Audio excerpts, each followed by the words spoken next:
Hey, my name is Sandeep Tekchandani. I'm the founder of Sandeep.mba and welcome to my GMAT video lesson.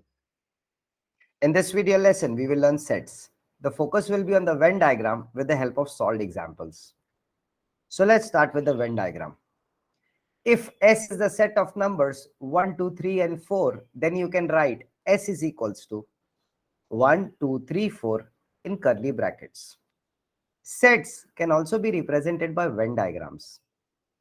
That is, the relationship among the members of sets can be represented by circles.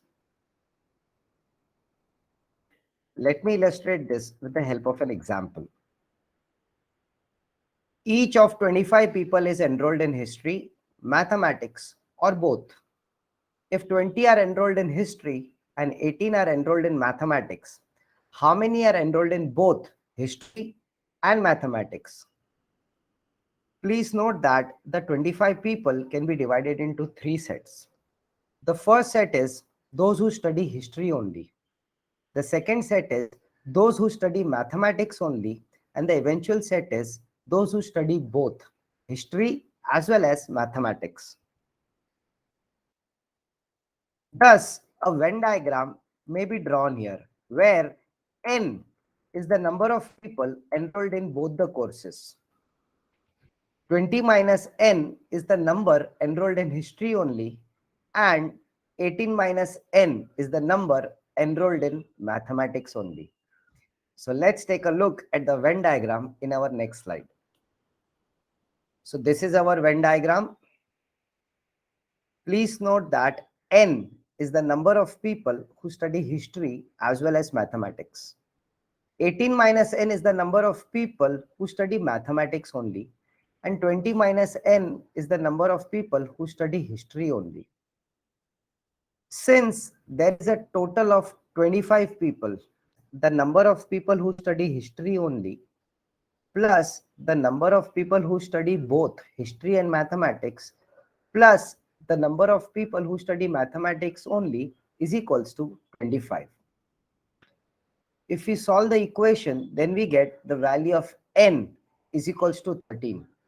Thus, we can conclude that 13 people are enrolled in both history and mathematics. Let's study one more example.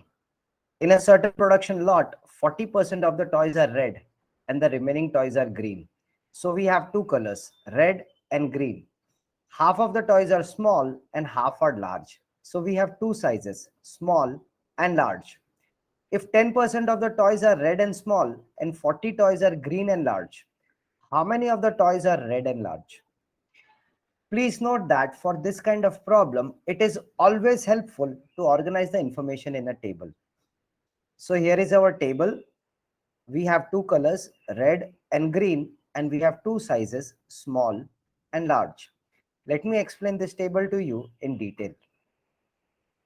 40% of the toys are red. Therefore, 40% of the total toys are red. And the remaining toys are green. Therefore, 60% of the total toys are green in color. Half of the toys are small. Therefore, 50% of the total toys are small in size and 50% of the total toys are large in size.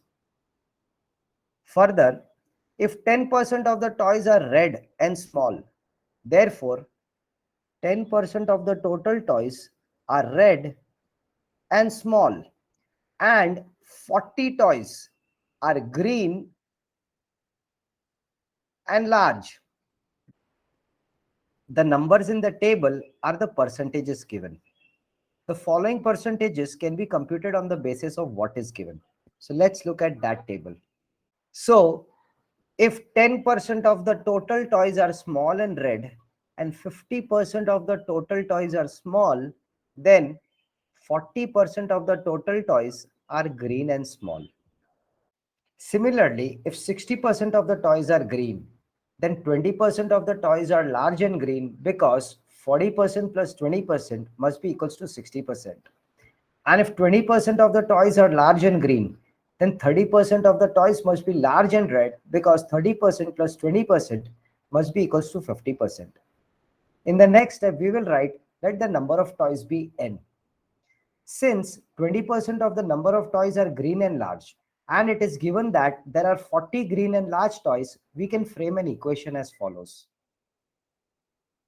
0.2 times n is equals to 40. Therefore, n is equals to 200.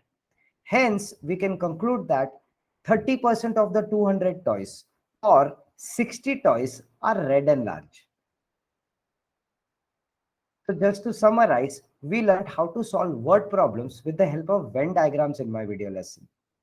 I hope my video lesson was clear and it will help you in your exams.